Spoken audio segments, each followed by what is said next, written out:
إذا أردت أن تظلم مخلوقا تذكر انتقام الله، تذكر أن دعاءه ليس دونه باب، وأن الله ينصره.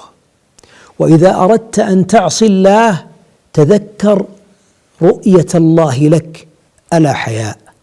وتذكر إذا أردت أن ترحم الناس مخلصا محتسبا تذكر أن أرحم الراحمين قد وعدك بالرحمة، إنما يرحم الله من عباده الرحماء. ما أجمل أن تحفظ الله ليحفظك الله، وما أجمل أن تراقب الله لا أن تراقب الناس، وما أجمل أيها الحبيب أن يكون عملك ديمة، وأن يكون خفيا حتى يكون نورا يسعى بين يديك يوم القيامة.